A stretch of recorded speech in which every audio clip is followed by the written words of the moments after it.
What's up, you neon-feathered philanderers? It's us. It's me. It's David. Grant will be here any second now once I'm done with this. Welcome back. Psycho Season, Episode 10. Today, we get into it. Shocker. Do I ever not say that? Anyway, Chainsaw Man, Episode 11, My Hero Academia, Season 6, Episode 12, and Spy Family, Episode 24. The newsfeed is hot. It's heavy. We talk DC, EU, James Gunn, Part 2, extended, like the bonus round, because there's more drama. Black Adam updates. You guys know we love The Rock here. Lots to mention. Then Grant takes us home. There's Henry Cavill news, unrelated to the DC EU news. The Game Awards. Some animes coming back in 2023 we've been looking forward to hear announcements for. And then we close. We have a very strong close this episode on the Mob Psycho series review, because we caught the ending today before we recorded. To Your Eternity Season 2, Episode 9, and the Cyberpunk Edgerunners season review, as we've both wrapped that up. And then we talk the Q&A. Thank you so much for your questions this week. They were very good. Okay, and with that, tune in to the show. Psycho Season 1, 2, 3, 4.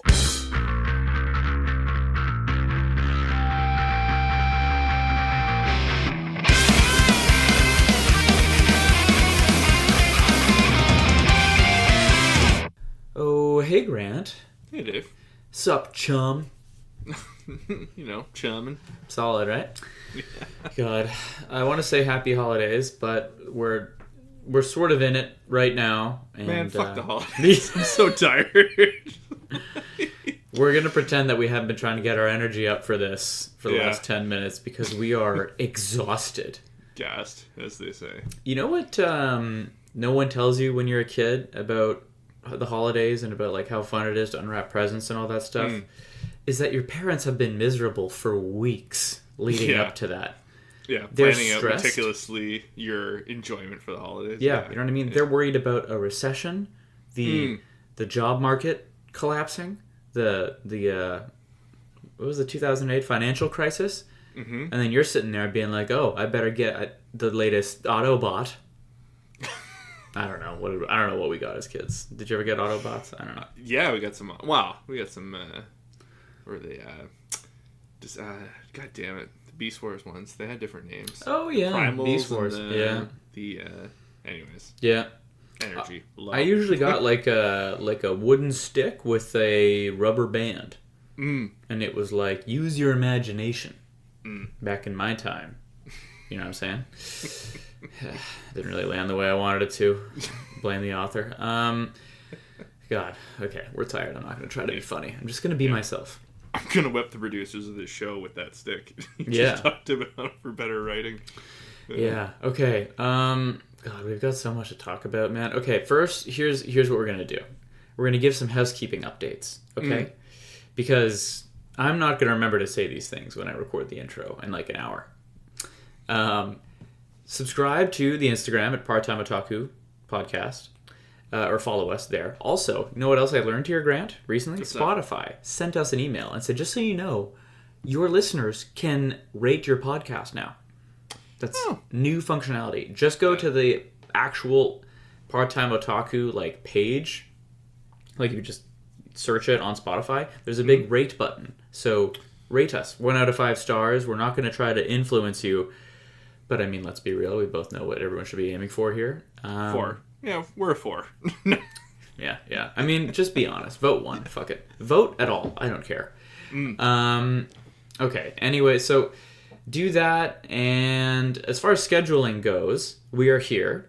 And we're going to be here next week.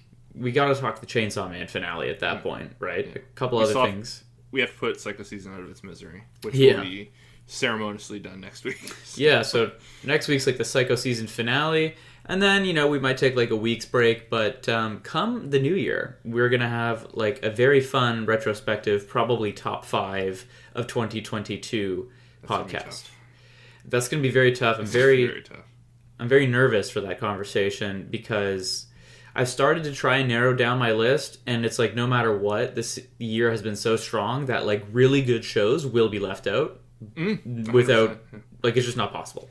I anxiously jotted down over, the shows, the most notable shows of this year, in preparation. We were communicating back and forth with Vivian, social media guru, And I was like, oh my god, this list is like above 10. Like I can't just pick 5 right now. And it was like on the fly, like, and I was doing the headcanon of like, oh, why this should be in. And I'm like, whatever, just put 5 up there. But yeah, we'll break all that down on probably the week of the 10th, January 10th week. Yeah, that Tuesday or Wednesday. So okay, business concluded.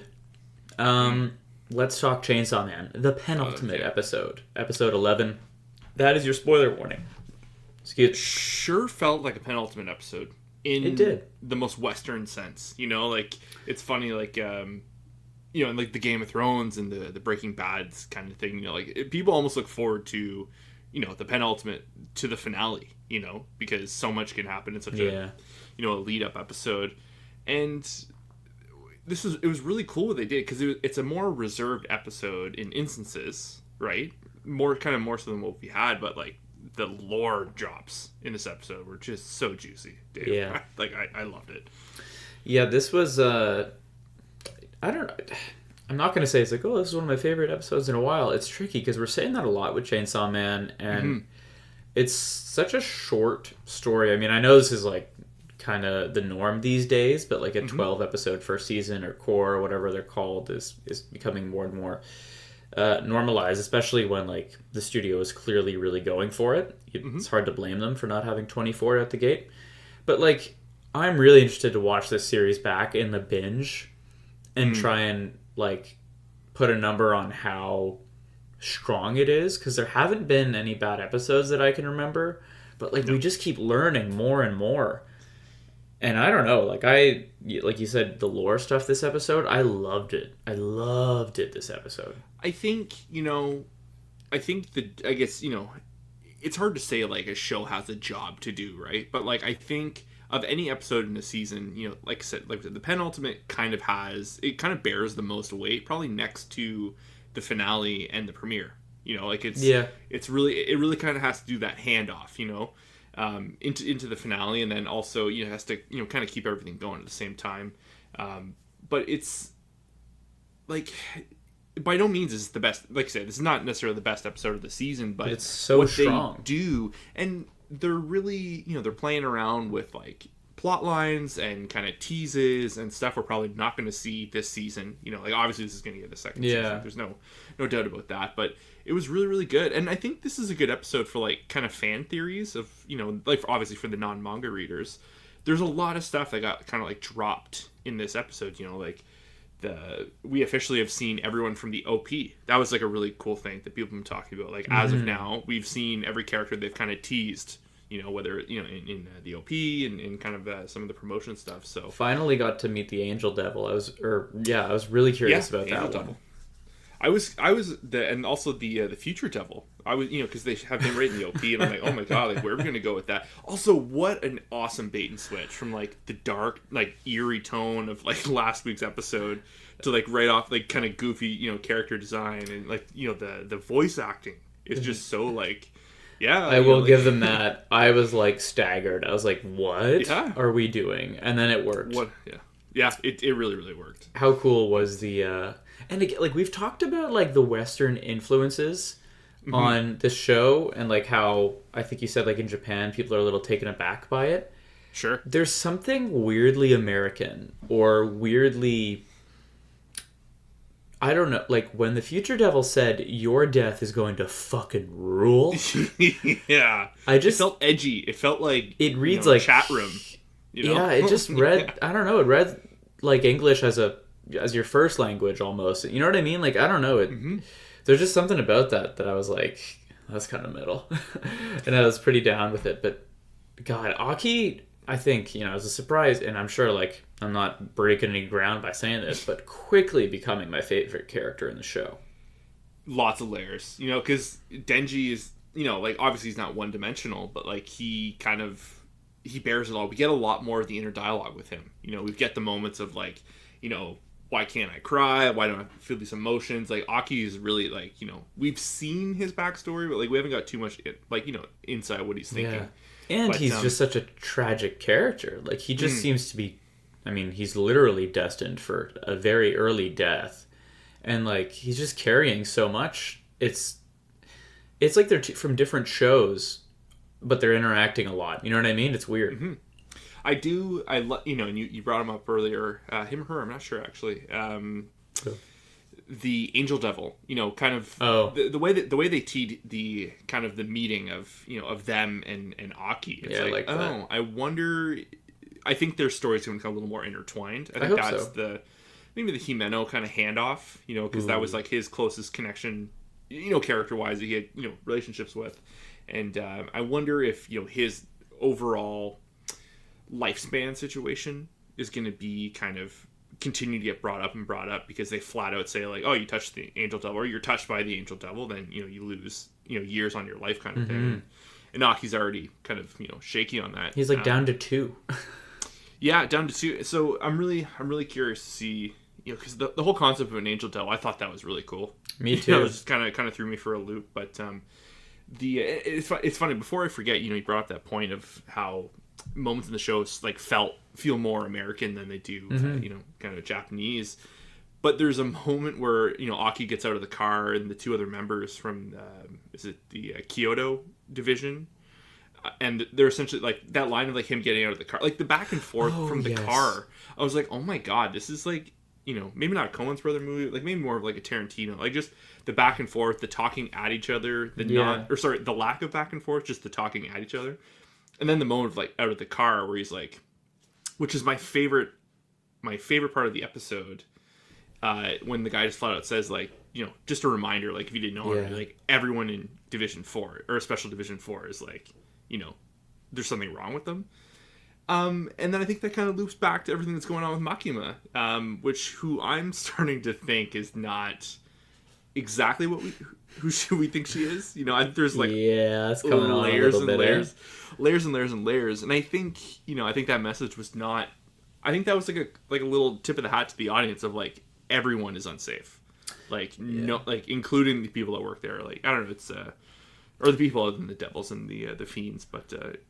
As we talked about, it was a great episode. And the whole Yakuza scene, holy shit. I love, that was among my favorite scenes of the episode was Makima talking to them.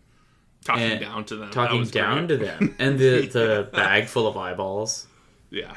I loved that. She was menacing. Like, when she starts going into the necessary evil, when he brings up the concept of like we're the necessary evil, and like she kind of like scoffs at him, like she's like, buddy, like, you're not. You have no idea. But no, like you know, I think among the very many strong things about this show, and there are a lot, and like we'll have to see how we feel about the finale and all that, but. Maybe one of the best things they're doing is pacing, because I want to know more about Makima desperately, as I'm sure the audience does, right? She's an intentionally mysterious character, but they're like drip feeding us information. Like we've learned things. We've seen her, quote, die. You know what I mean? We've seen her use her powers at this point. Again, we don't know like the specifics of those contracts and all that stuff. All show, no tell. Yeah, with her, which is nice. It's kind of refreshing, you know. Yeah, but I like it. Like I don't know. They're hiding a lot from us, and you can just tell this is going to go on. But I don't know. I think that the pacing so far has been really, really well done. Like how Denji and Power interact, like just feels so natural now. You know they've what I mean? known each other for 10 years. Yeah, and it didn't. They didn't try to force that down your throat in episode 2 or 3. You know what I mean? They had the whole sexual tension thing, that whole bit. There was a breather episode or 2, and now they're just like twins.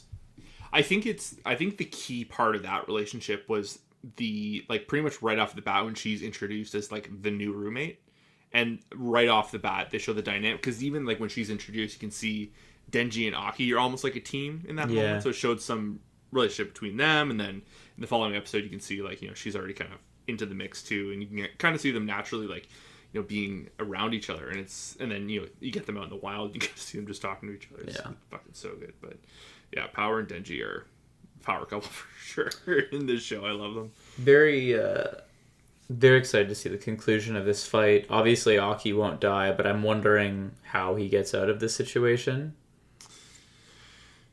It's tough because, you know, you have a show like this where, you know, it's one of the big ones. Obviously, there's a lot of eyes on it, and these types of shows tend to have that plot armor, right? Like, you know, Attack on Titan to a certain extent, had that problem. Demon Slayer, we were still kind of, it's hard to take some of the fights, seriously. But with this, like, I actually thought at the end of this episode when Aki starts throwing down with the girl with the snake devil, I was like, oh, like, are we just gonna flat out get the death right here? Like it was like an immediate future, and it didn't feel like like it would be the plot armor, but like, oh yeah, this fight's gonna be fine. Like I thought he was gonna go down, but yeah, fuck, Chainsaw Man. I'm excited for next week's episode, but I'm really gonna miss having this in the week-to-week rotation. Like, it really flew by, dude.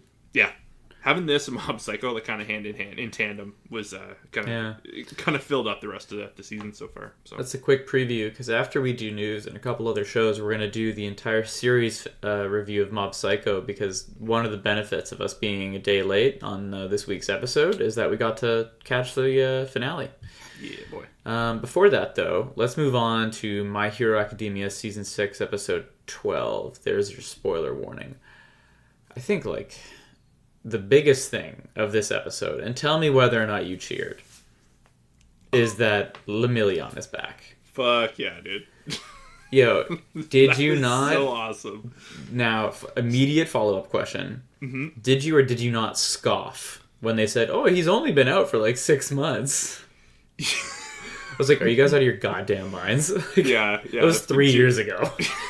Like, that was literally like 3 years ago. Only My Hero Academia can make you laugh that way, you gotta love it. But I was so bummed because I had this moment spoiled for me by social media, and it wasn't even like a still from the episode. It's just that classic shot of like Mirio kind of like popping out of the stone. I think when they first throw down with them in like season 4 or whatever.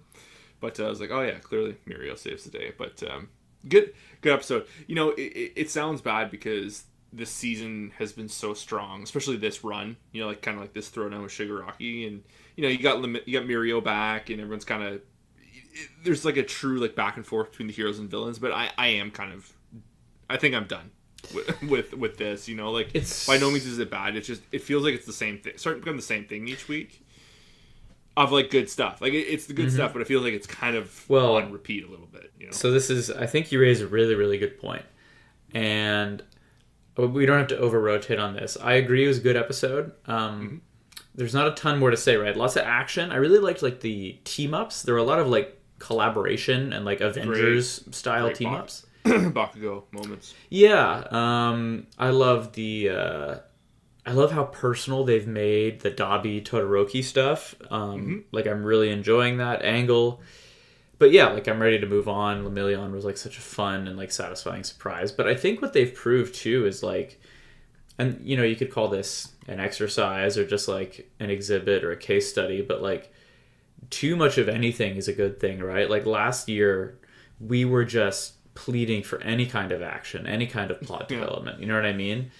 And it's, like... you can't be all gas, no brakes. You know what I mean? You have to, like, temper these things. There have to be kind of peaks and valleys. Otherwise, like, the stakes kind of stop mattering at a certain extent. And yeah, like, the last 6 episodes have happened in, like, the same place. Maybe, you know what I mean? It's been the same. And I'm not saying that invalidates all the good. I just mean there is a point where people are like, okay, I'm ready to move on now. It's all been super fun.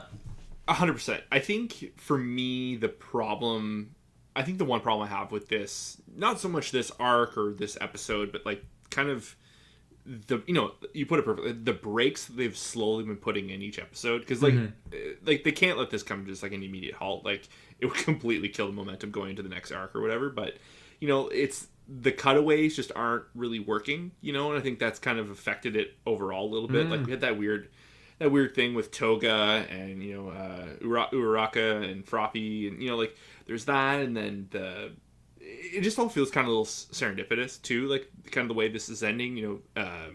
Gigantomachia passes out. Like, we know we had that whole thing where I'm blanking on her, Momo there, like they made the plan, the concoction to put him to sleep.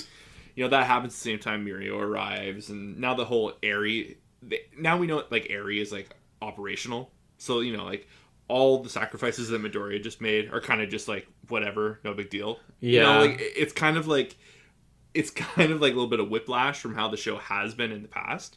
So it's kind of a bummer that it has been so good, but like the way they're breaking the show down to a slower pace is all this stuff they've just been like we've seen already in the back burner. You know, they're not doing anything new to kind of land the plane, which I know it's asking a lot for a show in its 6th season, but it's just like it just all kind of it feels like it's conveniently falling into place.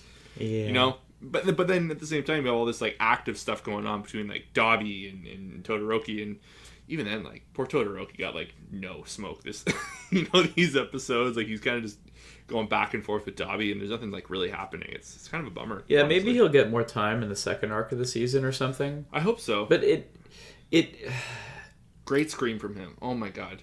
Really good scream. Yeah, he got a actually really good one in. my favorite moment, because I actually felt the urgency, was at the end of either last episode or the one before it, when Dobby does his reveal and is coming towards them with like the flash fire prominence something, which by the way was so hype because he had the flash fire fist thing ready too. I loved that, and I loved him being stopped, but Todoroki Shoto is like yelling, "Dad, he's coming, get ready."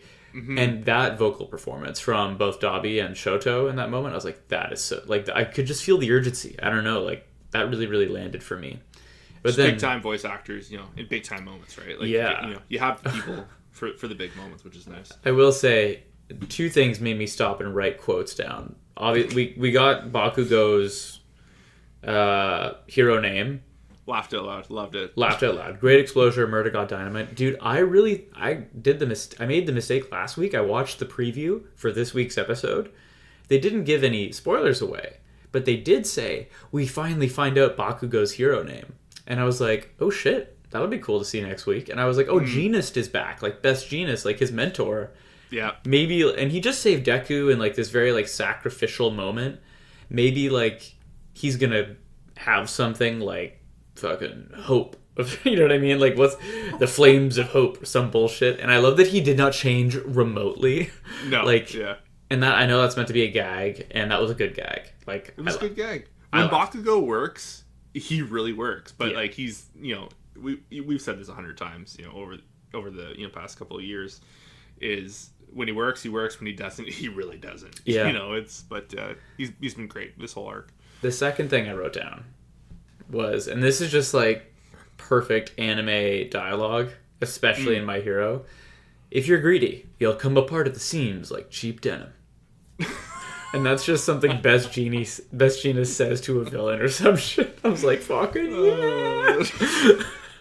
You tell him, dude. Oh yeah, it was great. Great reveal, and yeah, the back and forth. Like the inner dialogue of him like watching everyone around him too, like fighting, like he's not like kind of communicating with everyone. It seems like he's just kind of talking to himself. It was pretty good stuff.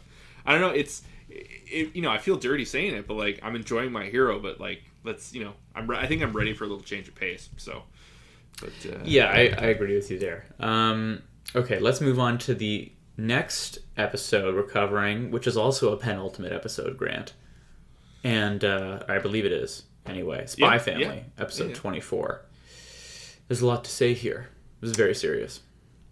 Good episode. I loved what they did with the animation in this episode. They did a couple of really cool things that I feel like I actually haven't seen before. Kind of like Field of View that they did. There's a specific scene with Yor and Lloyd in the bar, and she like kicks him in the face. Yeah, one of the best moments. Probably like in the whole series so far. And then what they were doing with the camera and the angles and all, I was like, holy fuck! Like as if they just did that. It was so just not very anime. You know, so we were talking about Chainsaw Man and how they're doing like a lot of Western styles, more storytelling stuff, not visually stuff, not much is different.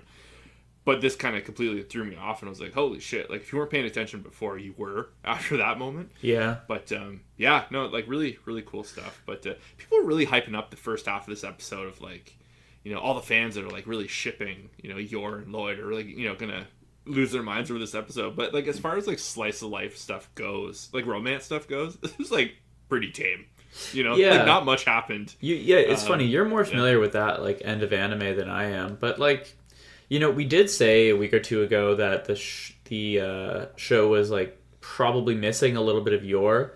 So it was good to see her get a little bit more screen time. I don't know, these kinds of gags, these kinds of storylines I'm always like okay with, but it's funny because the characters are growing on me, so I kind of care a little bit. Drunk Yor was funny. I think, you know what's weird? You know what? This is a sentence I never thought I would say. I think my favorite part of the show, or favorite part of the episode, was like Anya's shopping compilation at the end. Phenomenal. That's the best part of the episode. Is is it Becky? Yeah. Becky? Betty? No. I don't know. It's something. I think it's Becky. Becky and Anya at the mall was, from the whole I rented at the mall. Like, oh, next time, I didn't know you wanted, there's the one line of like, oh, I didn't know you wanted to go to this store. I would have rented out a different mall. Like. Yeah, it's funny. Like, yeah. I don't know. I don't know why it worked for me, but it did. It's good shit. Yeah. Not That's much more the to shit say. I love. Like when we're always, you say like I'm more towards that end of like the slice of life stuff. Just because this year alone I've been watching so much of it. Yeah. Leanne and I, and we're both weirdos. This fell straight out of Kaguya-sama, honestly. Oh really? It just it was grounded, to like an extreme, obviously, because the ultra rich character, buys on a mall or whatever, but like. It's played straight with the miscommunications and kind of like the offhand comedy, like just kind of like them kind of bouncing off each other personality wise, and then also like I feel like you see it a lot in anime, but Kaguya-sama knocks us out of the park is like that third wheel character who is like controlling the dialogue or essentially is essentially the audience, but they have like their own independent thought, and the butler or the driver. The caretaker to Becky was like straight. I was laughing the whole time. I mean, just like her whole thinking back to watching Becky grow up and all this and that. Like, they really handled the the childlike nature of like growing up and not getting along with everyone and finally finding a friend. And yeah, I don't know. It was really, really good. And then they had the moment at the end where they buy the charms for each other, and then Lloyd, and like, you spent how much? Yeah, I love they did like a real life conversion to like put it in perspective for everybody. I liked the charms at the end because I was like, oh, that's so real. Yeah, you know what I mean? Yeah, good feels episode. I'm bummed Spy Family's ending because like this second half, I guess like the second end of the second core is like really picking up steam. Like every episode has been so strong. Yeah, and it's kind of a bummer. It's coming to an end, but spoiler, we're getting more. So yeah, we're gonna talk about that in the newsfeed. I forgot about that. Actually, speaking of which, I'll start us off here, Grant. We've kind of got part 2 of last week's like DC so crazy universe update. If you didn't catch this, just go to the newsfeed section of last week for kind of like the part 1 of all these DCEU or DC Universe updates. Actually, we've got these nifty timestamps in the episodes now. If you're listening on Spotify or YouTube or I believe Apple Podcasts too, if you look in the description, we've got timestamps and you can skip to the section that you want to find. But anyway, I think the TLDR version is Variety or the Hollywood Reporter got a hold of like an early leak of like major changes coming to the DC universe since James Gunn and that Peter guy are co-CEOs of it. And they later ended up basically confirming a bunch of those things. So like, Wonder Woman 3 is dead. They're probably going to kill Aquaman after the sequel is out.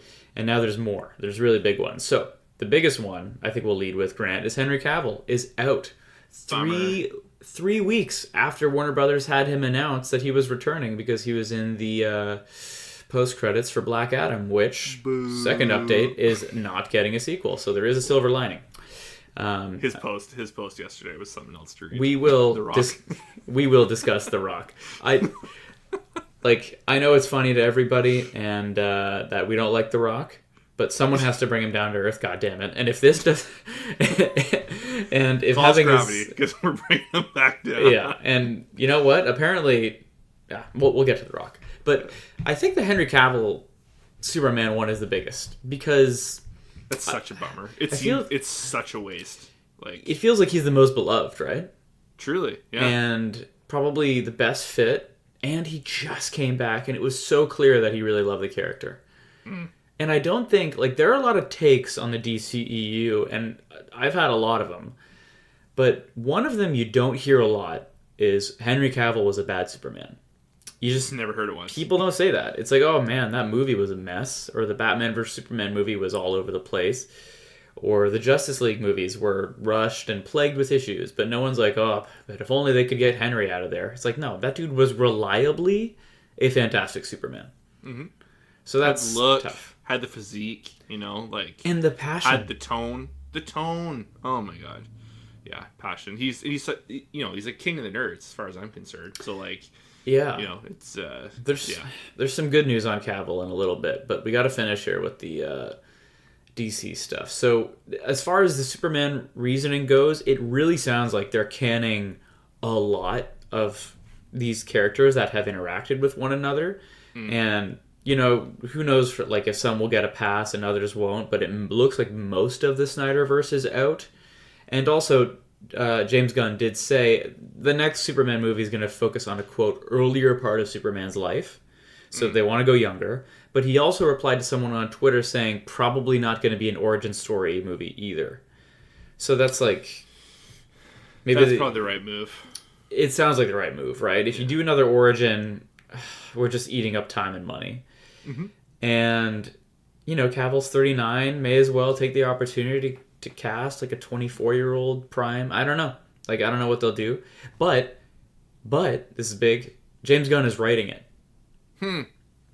Director's TBD. Yeah, I don't know. Like the thing that sticks out with Gunn to me personally is like he is great. Like Peacemaker is fantastic, but I think Peacemaker is 100% his lane. He's written a lot of other stuff that it doesn't land because it's not what he normally does, like the stuff outside of like his crude humor and like the more comedy side, like, not saying he can't do it, but like this is kind of where like an untested thing, I think, for James Gunn. So I think that would be interesting to see like his take on this Superman story, because it's kind of, Superman and Batman are like the linchpins in this world, right? So it's interesting to see him. Like him doing like a Guardians version of Superman, like no one wants it, and I don't think we'll get that, but I think that's what everyone's going to assume. I think that's what's going to be working against him a little bit. You bring up a really, really good point, and it's like this old adage I've heard like throughout my career in cliche meetings is like your best employee doesn't necessarily make a good manager, right? And it's like, so James Gunn has a pretty good track record of being a writer, director, for some ensemble movies and especially some rated R stuff with his crude sense of humor, and very efficient director, always comes in like under budget and all that stuff, but like being like, hey, you nailed that Suicide Squad for us and you did a good job with this TV series. Do you want to co-run an entire universe? After we've been apparently rejected by quite a few people, is the rumor. Well, the other weird thing too is because there was they had I can't remember the name, but they had someone lined up who Todd apparently Phillips. No, before that there was Okay. another guy. I think it was in the ecosystem of DC, and he had all his ideas, but like they were still too obsessed with like too many hands in the cookie jar essentially. Yeah. And he walked away from it saying like no change is really happening here. And then, a couple things later, the next thing like James Gunn is kind of running the show. So Interesting. I'm wondering, like, is he just effaced all this? Like, is he actually like really making these calls, or is he a well-liked Hollywood person in this ecosystem that can kind of subdue the fans a little bit? Well, I don't know. Like, I'm not trying to like make get the red yarn or anything like that. No. All of this seems happening way too fast, and it's way too showy than I think it needs to be right now. That's interesting. So here's my take. I don't think that's the case, and here's why. I think from your Joss Whedons to your David Ayers to your Snyders, there were like a ton of well-documented issues between the studios and those directors / creatives. And then you look at the products that they churned out, and it definitely felt like there was a lot of different cooks in the kitchen. I think DCEU was in such a sorry state by the time they gave James Gunn a shot that they had learned their lesson, and James Gunn had zero work lined up because he had just been kind of quote canceled by Marvel.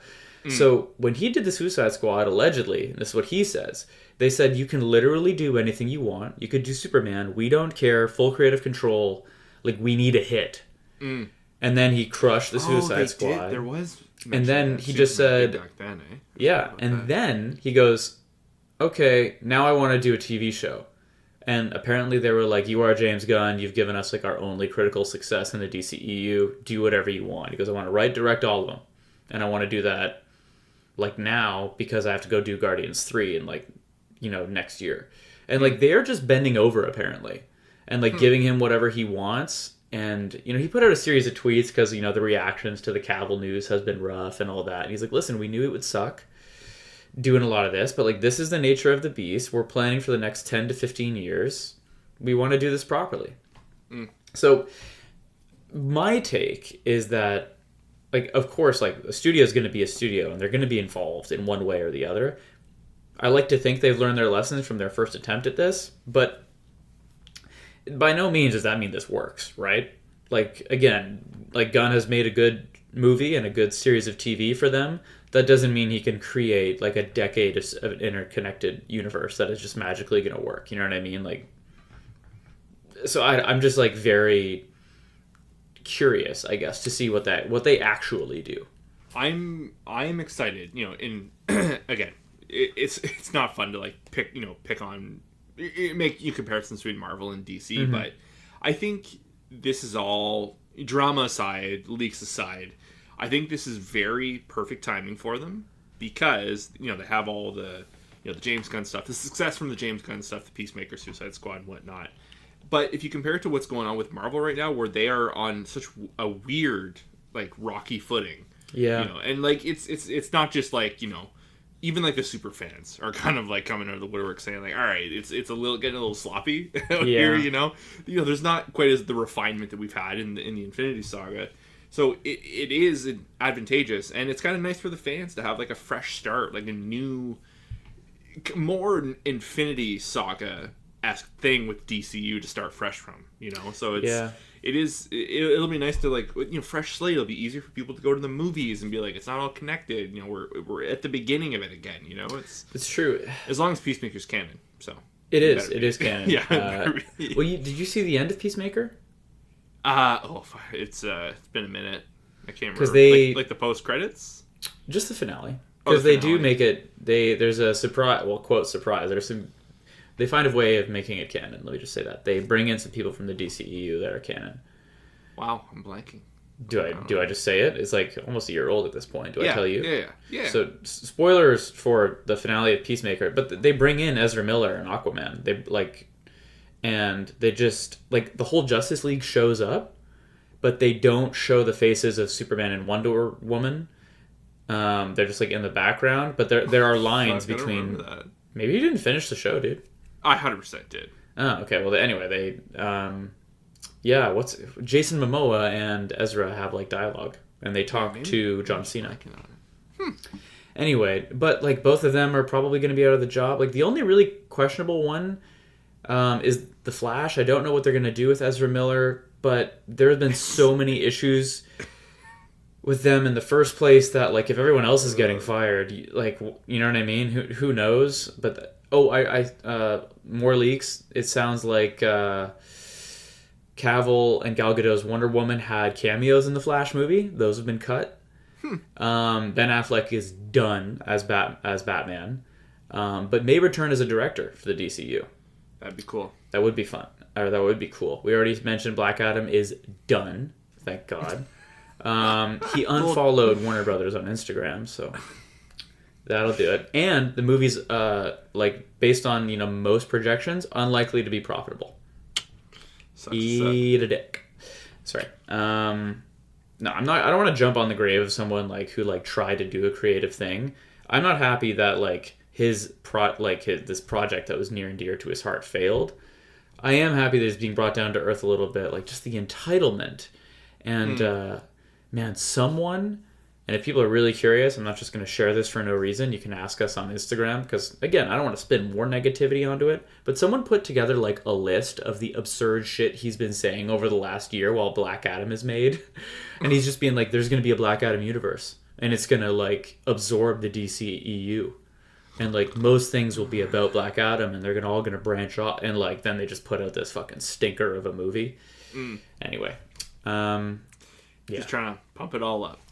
Yeah. Last one, there were some rumors that the Todd Phillips, Robert Pattinson Batman was going to join the DCEU, which James Gunn has refuted on Twitter. He is like active right now, like answering fun questions. He's always been known for that. Like even with Marvel stuff, people would be like, Yep. "What about how did this work?" And he'll answer questions about Marvel stuff. So par for the course. But yeah, no plans to bring in our Pats into the DCEU so far.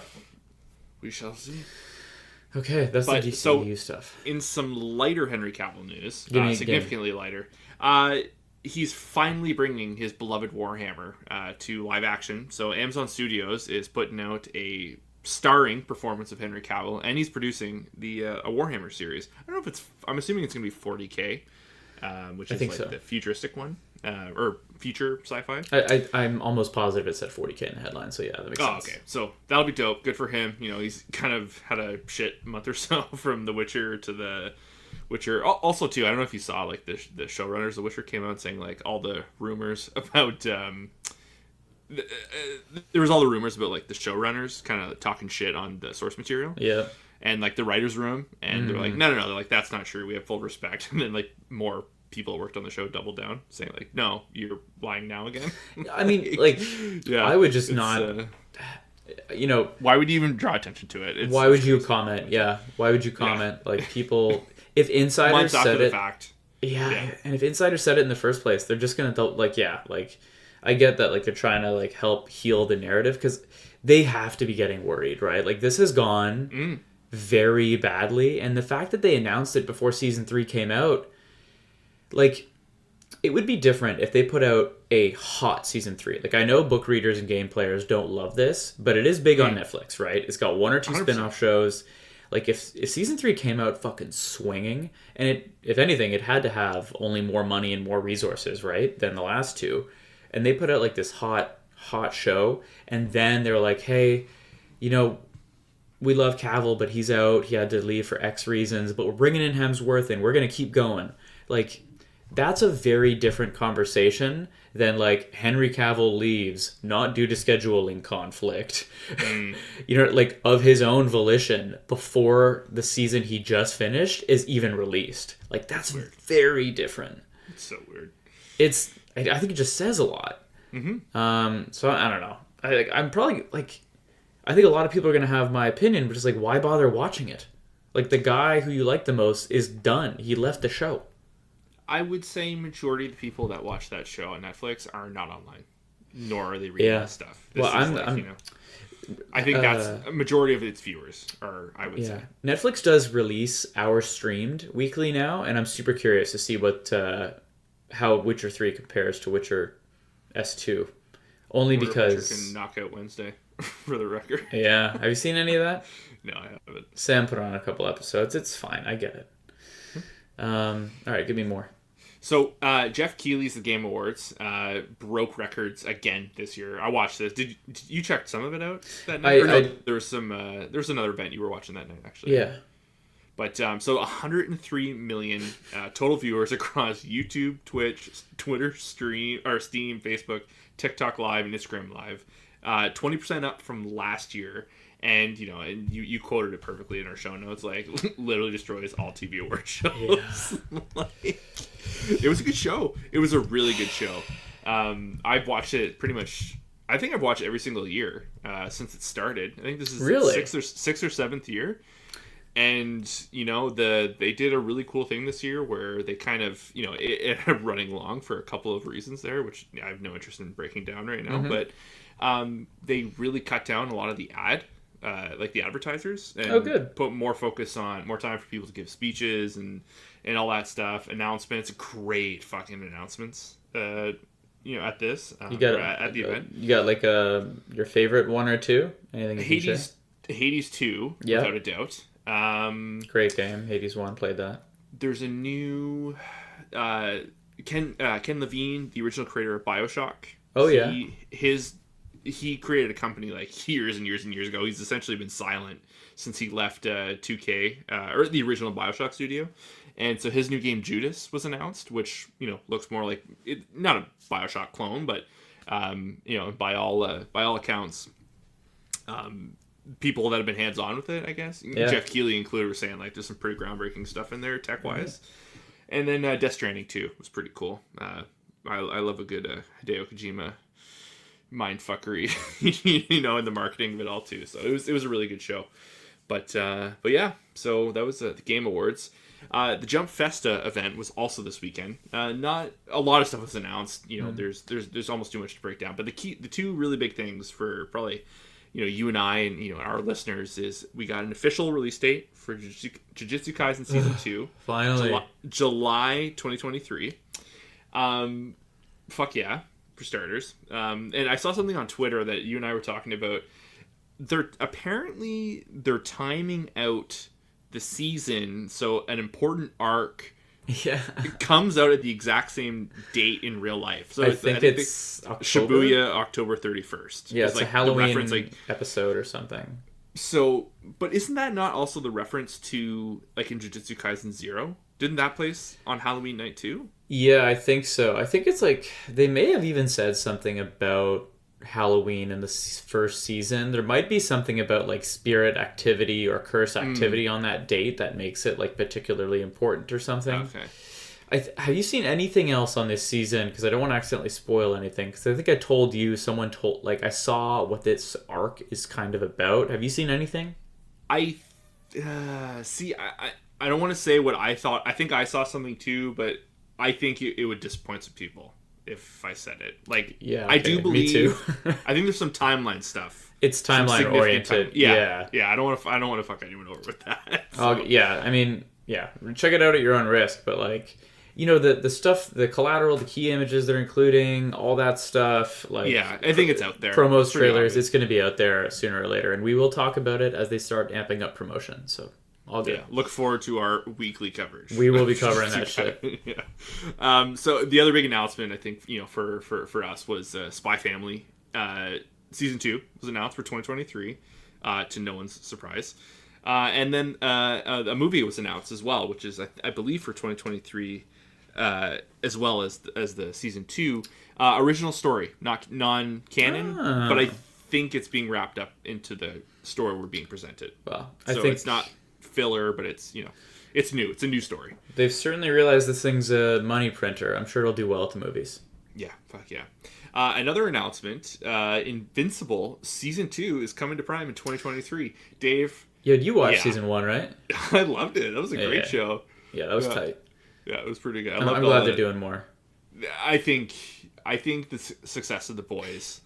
Yeah, it kind of goes hand in hand with this. I think it totally does. Hey, super random. You know what else is on Prime? All of the Evangelion Rebuild director cut movies. Yeah. I remember it was a big deal because when Part 3 or 3.0 plus 1.0 came out last year, they snapped the rights to it. So that's how people had to watch it. And I don't know why. It's probably just my algorithm, but I think I'm gonna give those movies a shot. If you've seen the movies, like, we've yet to do like our definitive Neon review that we were supposed to do months ago, and we will get around to it. But, neither of us had ever seen those movies, or you may have. I don't know. No, I haven't seen any of them. I think I'm going to give that a shot sometime soon. And then maybe we do the movies, and then we do like a whole series review. I don't know. I don't know. TBD. I fuck with that. Do you want to... Avatar 2? Is that what you were... Yeah, do you want to talk about this? Because I don't know if you're Zero Dark Grant on it. I am sure, 100%. Like, as dark as I can go. Okay, you haven't seen Avatar 2 yet, but the early reviews are out. Okay. I won't even say much then to... I've heard quite positive. Yeah, it sounds pretty positive. It, and I don't mean this in like, what do you call it? Like, I don't know, I'll just say it. The reviews as far as are kind of predictable, and I don't mean that in a bad way. I mean, like, people are astounded by the visuals. Yeah. And I'm hearing a lot of, I can't believe Cameron pulled it off kind of stuff. I'm hearing a lot of... He's fucking Big Jim, Dave. Like, I don't know why anyone doubted him. Like, what the fuck? I think... Come on. I can't remember if Grant and I made a bet either on this podcast or elsewhere about what it does financially. Oh, God, I don't know if anyone Shoot, you might have to go back and listen. Yeah. Anybody know? Leanna will remember. I bet when she listens to this, she'll. Yeah. But if she doesn't, with or without a bet, I will say I think it's going to be close if this thing makes money. Okay, so here's a little like personal anecdote. So I've been working consistently, like pretty much the past week, probably like 6 or 7 days. I've been working around. I've been seeing the movie theater at like evening hours, and every single day this week, the parking lot has been fucking slammed. Yeah, and I'm like, Big Jim. Yeah, like no doubt it's making money. It's making money. It's getting people into theaters again, which the only other movie I've seen do that this year is Top Gun. Top Gun, yeah. Yeah.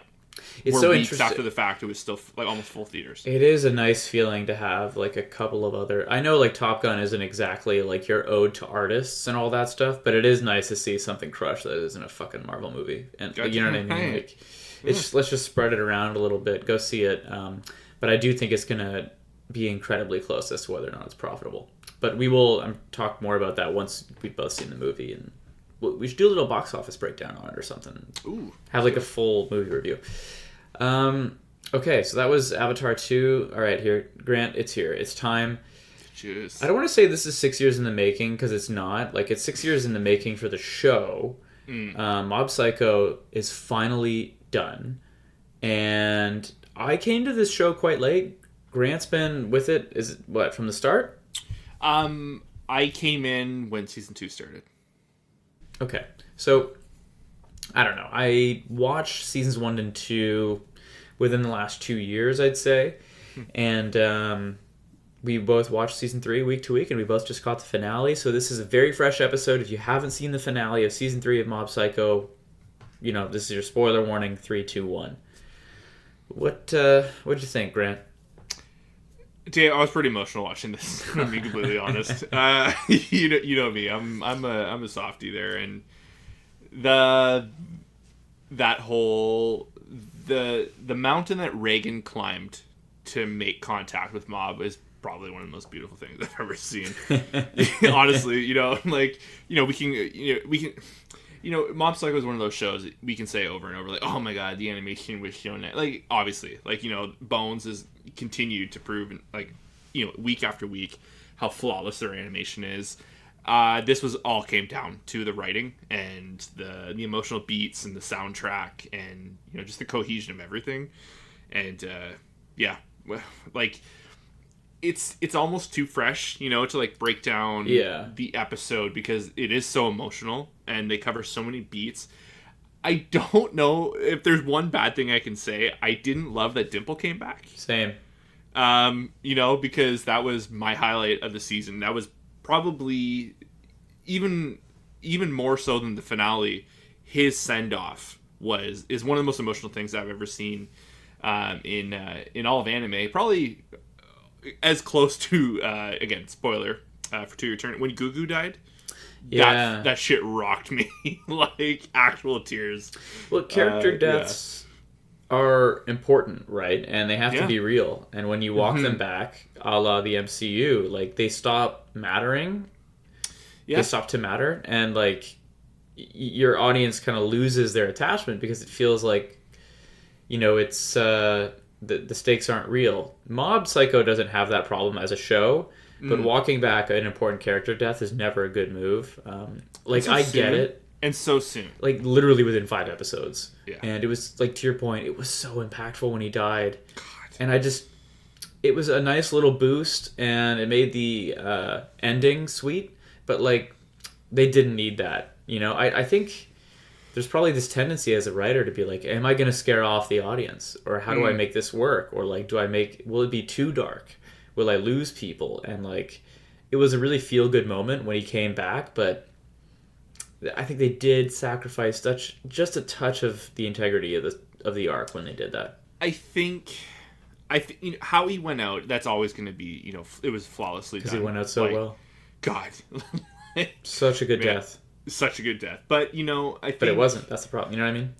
But I think at the end of the day, the messaging of this, what this show is trying to get across is, life and death. It doesn't, it seems almost, like apologetic for no reason, to say like, oh, a character dies, comes back, it doesn't matter, but it kind of really doesn't. At the end of the day, it's about all these people like loving each other and kind of like moving forward. And they've already kind of, when you think about it, they've kind of like killed Dimple off like a few times. Oh yeah, just like floats his way back. So it's kind of, it was almost a gag, and I feel like it would have hit a little better if it wasn't in the middle of like a huge emotional moment. I agree with that. Perhaps the timing hurt it. There was some weird timing in this, in a couple instances. It felt rushed at the very end. Yeah. But again, it's not too bad, but a little rushed. No. A little rushed, but as a whole, this, it's hard to like really break it down. I think this is by far the best season. Because there was so much weightier moments, and like I think bigger. Sorry, I'll interject real quick just to say, like, to Grant's point, like, we literally watched this a few hours ago. It's hard to encapsulate 3 seasons worth of of a journey and be like, here's the definitive series review, but we had to talk about it, right? But I agree with you. Season 1 was great, but I think the thing about season 1 is I don't know if either of them had the heart that season 3 did. They all did. Like, I don't know. Like, there's definitely flashpoints in 1 where like it really showed who it was, but it wasn't like across the board. Like, this show has so much heart. Yeah, season 3 just felt like growth and like it felt like a more mature show. Yeah, because Mob was maturing. You know what I mean? Like, we really watched the kid grow up. I don't know, man. I think I don't want to be a broken record with this. I just didn't see the show coming. Like, I liked it. I always liked the show. It was fine. I actually had trouble getting into the pilot. Like, that's probably on air in some post show of like you being like, oh, it's world changing, and I'm like, I don't know. But like, you're wrong. Yeah. But like, I don't know. When I finally did get into it, it was like because I thought it was funny and light, and the animation was gorgeous, and it was like it was almost shonen-y, and like I'm obviously into that kind of stuff. But like nowhere along the line was I sitting there being like, yeah, no, but Mob Psycho, like what an emotional anime, what an arc, growth, and just like a coming of age tale. Like, I just didn't really think of it that way until this season, and that just makes it so sweet. You know what I mean? Like, it just feels like I've watched a kid become a young man. 100%. And I guess 2 things. So, to the point of like, like, was there this much heart in season 1? I think the whole thing is like Mob is closed off, right? So we only saw little moments of heart because he's slowly, is opening up. Yeah. I loved, and it seems silly because the whole, like I guess not the timer, but like the gauge, like the 100, the titled 100 in the show. We always get those moments where, it increases, incremental increases. And I really loved how they kind of all tied it back together. We now know it was like the 2 sides fighting for control again. It wasn't just like a power load up or whatever. It was just one kind of, I think we all kind of knew it, but to kind of like more or less be stated in this episode, and they kind of come together. The moments between like Mob and Shigeo, which I thought was really cool. Like essentially vying for control. And you mean like his, yeah. The like his psyche or what, however you want to label it. I thought that was exceptionally well done. This is again the power of a great voice actor to do the same voice for 2 different versions of oneself and not make it schlocky or silly or whatever. I don't know. It's I like if there's one show probably over the Christmas break, I'm probably going to rewatch all of season 3 again. Oof. Because it's so fresh. You have so much stuff to rewatch, but you're right. I have to rewatch this too. It's too good. Like it was too good as a whole, and I think there was a lot of little stuff that they were setting up maybe in that because remember you and I had a moment of like what are they kind of doing in this first 6 episodes? Like it had direction, and it was all kind of leading up to the Dimple stuff, where it really popped off. But I think maybe those first 4 episodes kind of set more of a tone for the finale than I originally thought. I think you're right about that. So I think there's some rewatching to take place between this and Chainsaw Man, which I think are above and beyond the best shows this season. Yeah, I agree. Just because the weight they carry, like fuck, like two different beasts, but they weigh the same. It's fuck. good stuff. Also, last week's episode, which, you know, obviously we don't need to break all of that down, but the throwdown between the big bad from season 2 and the Sun and Mob, that was pretty great. That was great. Enjoyed that. Yeah, good animation. I always loved his digital power effects from season 2. It was cool to see that come back. Agreed. I gotta say, favorite moment of the episode is probably obvious because it's like the climax of the fucking series, but I want to get it down on paper, right? Like Reagan confessing that he's just a guy. Yeah, I'm a liar. Yeah.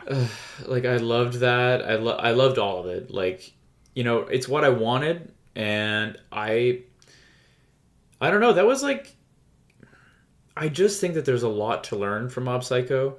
I think that people should look at this and be like, this is a finite story with growth and extra characters and twists and turns. And yes, there's like some very fiction heavy, like world building plot devices, but like it doesn't rely on that too much. It's like, it doesn't slam you with the world and what it's building. Like it's very face value. This is just about a show about how tough it is in early high school. You know what I mean? Or how hard it is to be a junior and like just a kid growing up. That's all this is. I don't know. I love that Reagan did that. And then the second thing I have to mention that I also think is a huge win, and it's so easy to do the opposite, is I love that Mob got rejected by the girl he liked all these years. I love that. And, when, like, just if you're not connecting with that while you hear us say that, like, to state it out loud, like, it's because, like, you don't always get the girl, right? Like, that's more realistic than, like, him swooping her off her feet and riding into the sky like the end of Grease. But do you know what's even better about that, Dave? Is in that moment, and it's kind of blink and you miss it. In that moment when he gets rejected, he makes a point of like, or you know, it kind of cuts to the moment where she does reject him, right?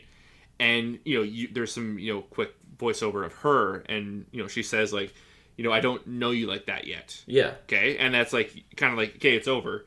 And then they follow that up with like they're getting to know each other. So they're setting the tone for the messaging of, and because we had that. And it seemed silly, like it was like a goofy, like shonen anime trope where like there's the lines of guys lining up to say, go out with me, go out with me, go out with me. Mm-hmm. And she had been saying the same thing over and over and over, and none of them followed through to actually get to know her and become her friend. They just went after her looks and all that, and like they doubled down. Mob, got to know his friend again, and like what comes from that, and it's just like they don't. Some shows just wouldn't do that, and they take 5 seconds. In that moment, and they throw 5 seconds later when there's that runaway gag of Ritsu saying like he talks to her on the phone all the time, or he's start talking on the phone with her more. It's I don't know. Show's got hurt. It's good natured. I also thought great to look at, on top of it all. So yeah, and just lastly on the Tsumobi thing, like I also thought it was like this is a problem Reagan can actually help him with. Yeah. You know what I mean? Like, this is... Because Reagan, they just squash, like, their beef, and he comes back after coming to and all that. And I was like, he's got Reagan. He's going to be fine. Yeah. Like, he's going to figure this out. I don't know. So, yeah. We can't... I don't think I can give it a rating yet, but really good finale. It's a modern classic. I agree with that. Yeah, I agree with that. Even with the ending of Season 3, and, there's... I don't think there's an...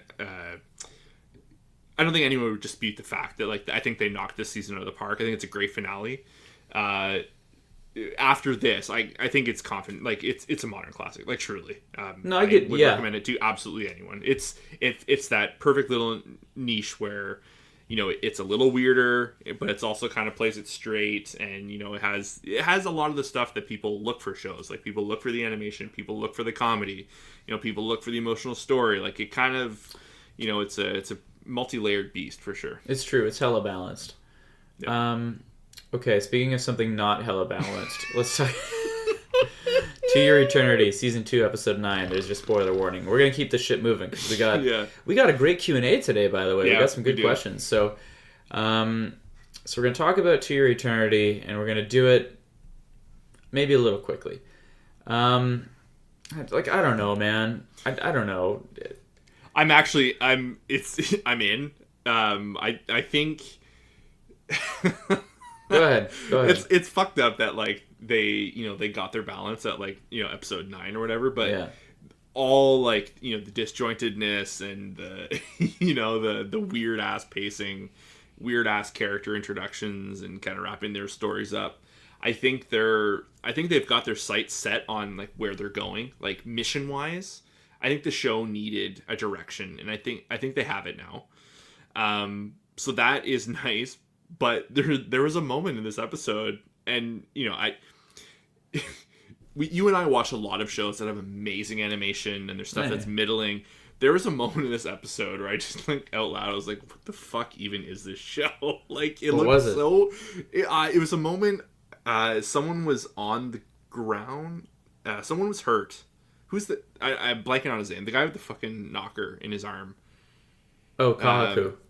Yeah, so he's like kind of injured or whatever, and Bon, or whatever his name is now, kind of runs to aid him, and it was just like you could tell like the angle had changed, and it was like a new shot, like a new still, and I was just like what the fuck, like this looks like hand drawn by someone that doesn't work in an animation studio. Like it just looks so bad, and then it kind of transitions, kind of semi back to normal, and like the show is just not. You had said it with Mob Psycho, balanced. This is not. It's it feels budget more so than it has all season in a couple shots in this episode, but it's just weird, man. Like, I'm not rooting for Fushi. I should be rooting for Fushi, and we're not.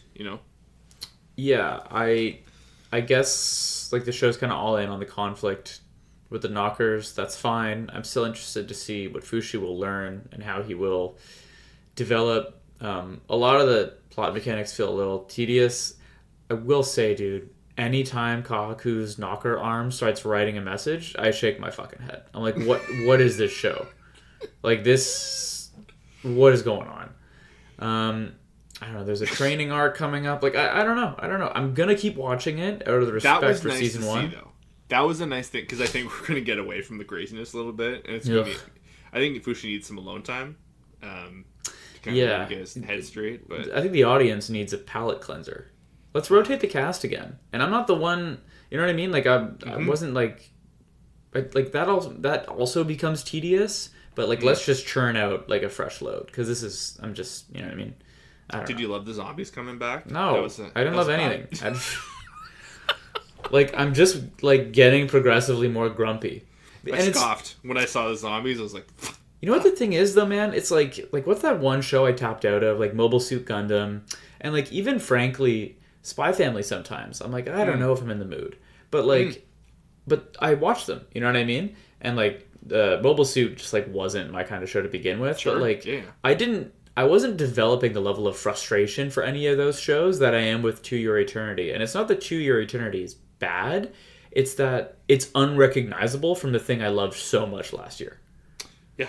And you know what I mean? It's like, that pisses me off more. Like, because season one was so immensely strong. And this just doesn't look anything like that.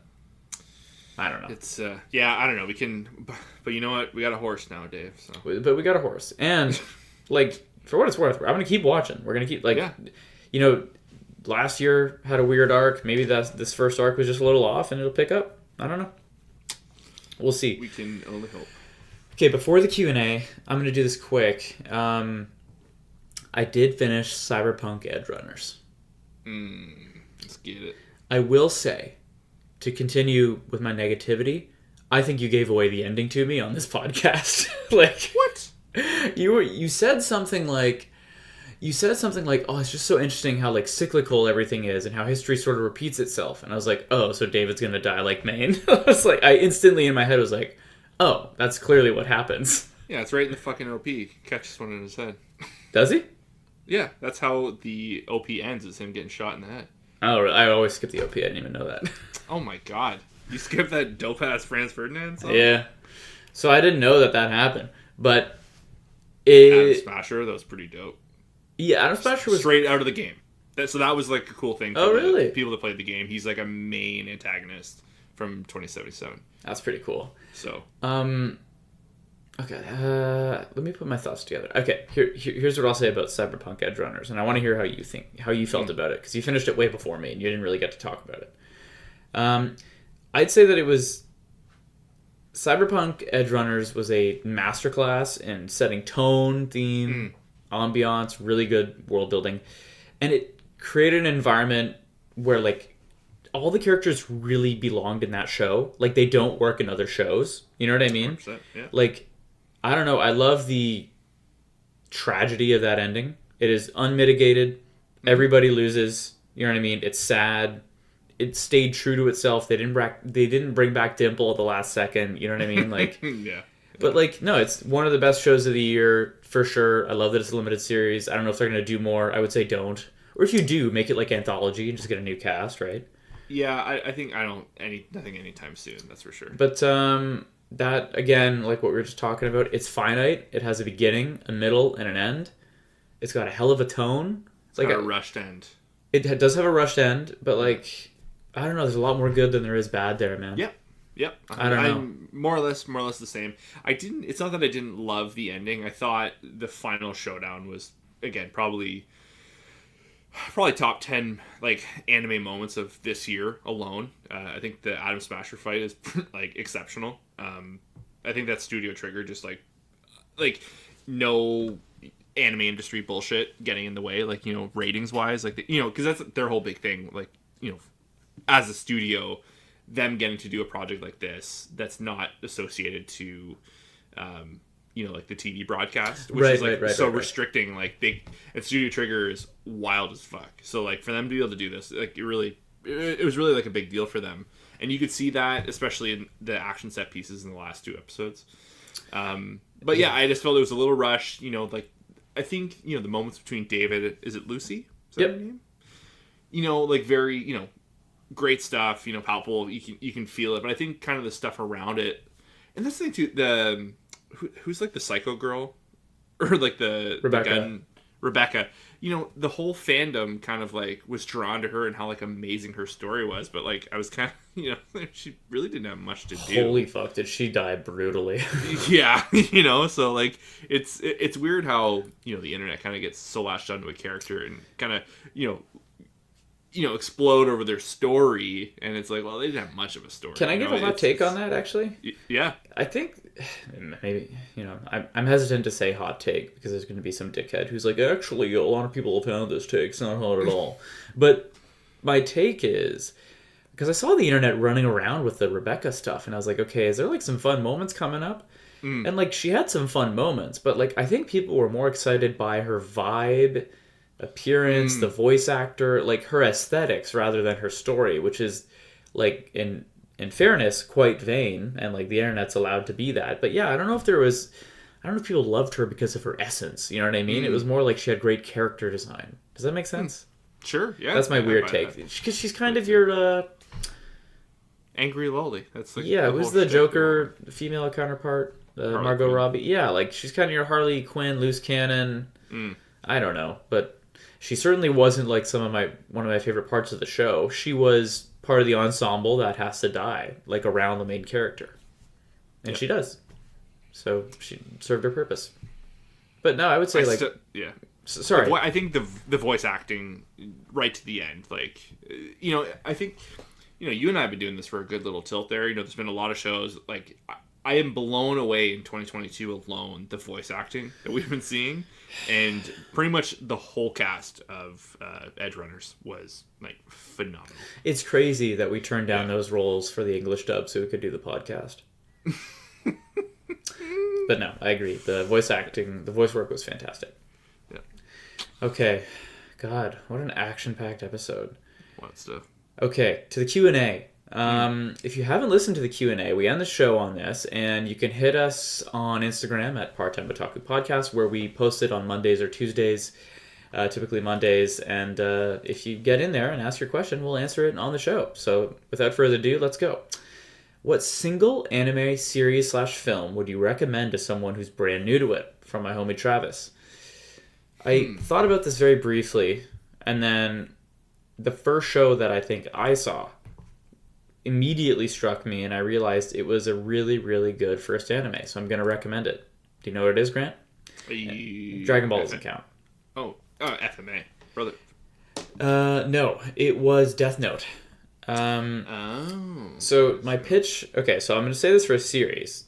My pitch for Death Note as your first, like, foray into anime is that I feel like Death Note doesn't really work as a live action. I say that as Netflix is making one. But, like, the reason it works is because it can't really be done practically in live action without like a lot of money or a major studio and a really big commitment, but it is a perfect, quote, average anime in that like it leverages all the cool stuff out of the medium, it shows you a lot of really fun tropes, and it also is the creative kind of storytelling that you're like just not used to if you watch like just typical live action stuff. Like, go watch the first 3 episodes, which will take you under an hour of Death Note on Netflix, subbed, not dubbed.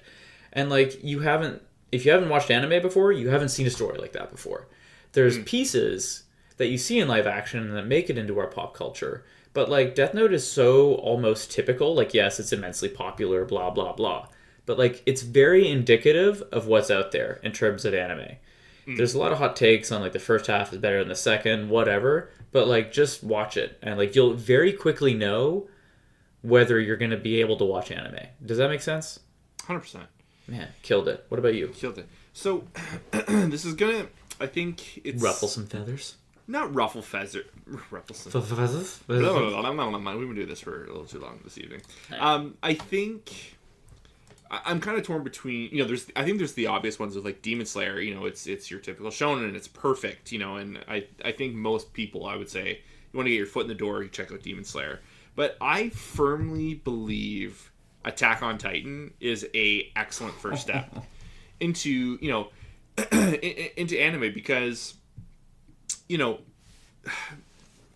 like straight out, like it's just a fun first season, It has lots of types of genres all within. It has the mystery. It has like the kind of the old school, like definitely like almost pre-industrial era style, kind of timeline wise. World building, action, world building as the horror elements of the show, and then and then from that point, and then the politics, phenomenal politics, but it's if you can get through the first season and you genuinely enjoy it, the show continues to grow in so many different ways, and obviously we find much more stuff along the way. I genuinely think it's a good one to start. Again, it's potentially like like an entry point 5, maybe it's just a little too much for maybe like a first time viewer, but it's if you connect on that first watch, then I think if you like that, you are in for a whole world of it. Well, you're going to very quickly realize... Yeah, you're going to very quickly realize what's possible, right? And that's a really good point. Yeah. Well done. I don't know, bonus round, I would say, like, as a movie, Your Name. Grant, you'd probably say, like... Oh, yeah. Grant, I'm sure you would recommend a lot of Studio Ghibli movies if it's your first ever animated film, but, like... Yeah. Yeah, I don't know, but I think those 2 shows will serve you right. Or if not, Your Name, maybe Paprika. Oh, Ponyo the movie, Paprika the movie. Paprika might be a tough sell. Well, no, I mean, take some hallucinogenics first, and now you're really in for a ride. Yeah. But no, okay, fair point. Okay, last question of today's episode. What period or storyline would you like to see if Disney ever does a Star Wars anime? Oh, I'm excited. So, in my notes, I just wrote... I see you, Liam. Appreciate the question. Yes, from Liam, I'm sorry. In my notes, I just wrote, defer to Grant. Yeah, so there's and I think you'll appreciate this because you grew up with the prequels as well. There's a very good canon novel called Master and Apprentice. I think by Claudia Gray.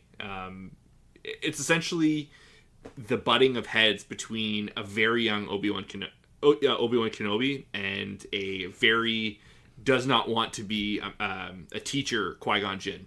And it's essentially it's like a mission that essentially bonds them together. It's a very good, I've read it quite a few times. It's a couple years old now, but I think it kind of all takes place on one planet. And, it's, typical Star Wars fare, we're trapped, we got to escape, they meet unlikely, people who become unlikely heroes, kind of get their courage along the way. But it's a really, really fun story. It's a super easy read. So I recommend people just read the book. Again, it's called Master and Apprentice, but I think an anime adaptation of that story, like a 12-episode run, would be really, really cool. Of course, you have like the exact arc picked out. I knew I was deferring to you for a reason. Okay, I did. Like, I'm again, Grant's like the expert, but I will say in my notes, other than defer to Grant, I had like so. This is a tongue twister. Show me some Sith shit. Like, Yeah. I would like to see between 3 and 4 more Vader manipulating the Inquisitors. I know, like, in canon, I think there's like lots about that. I don't know anything about that, so I'd be really interested to see like a full-on anime adaptation of that, or if like, and I know, like, again, I'm not breaking any ground here, but like I would also like to see just between 6 and 7, like, show me Luke at the height of his powers, anime style, like founding the Jedi Temple. Again, I'm like more of a classic guy. I don't know how big the universe is, so my answer is pretty basic. I knew Grant would have the good one. Yeah, even like, because there's the whole like the Sith rule of like there can only be like a master and apprentice, and there's like a big part of the lore of like before that rule was made. Essentially, like there was like plenty of Siths, and they were constantly killing each other, and there's just this one. The one of the masters running around was like, no, like, we got to put this to an end. Like, I'm gonna enact this rule, and then I'm gonna kill everyone, and I'm just gonna have the one apprentice, and then the cycle would go. It would be fun to see, like you had said, like just a full on dark like Sith series of them trying to like out maneuver each other and kill each other to get to those last two, and it'd be cool if like they kept the names out of who they were, and then you find out at the end like who they really were the whole time. They were like, when it comes down to just those two. When the rule was enacted, I think that would be a cool thing to see. It's way too deep in the lore for them to do something like that. But yeah, if it was anything, I'd be down for something like that. Yeah, fucking. Okay. I started watching Andor, by the way. Some good shit. Oh God. Yeah, we'll talk about that. I can't think of any more TV. What's happening to us? Yeah, it's second season. I'm getting ready to put her down. That's for sure, though. Oh, it's just okay. Yeah, we just have so much. Oh, you know what, Grant? We're gonna be away for Christmas. We should say Happy Holidays to the listeners. We'll be back. Merry Christmas for next week. Oh, I guess it's this Sunday. Yeah. Merry Christmas, everyone. When you listen, it'll be past Christmas. Yeah, Merry Christmas, Happy Holidays, Happy Hanukkah. I'm doing a bit of that this year myself. Whatever you celebrate, if anything, enjoy yourself. Happy holidays. Thank you again for listening. We've mentioned the Spotify Wrapped like 100 times, but they keep sending me reminders, and it is like one of the last times we're going to talk to you, but we will talk to you briefly before the new year, but still, thank you for listening. Follow us on the Instagram, rate us on Spotify, on iTunes. Just do what you can to support the show, okay? I'm not going to baby you. All right, I think that's that. Grant, say the thing. Bye, guys. Cheers.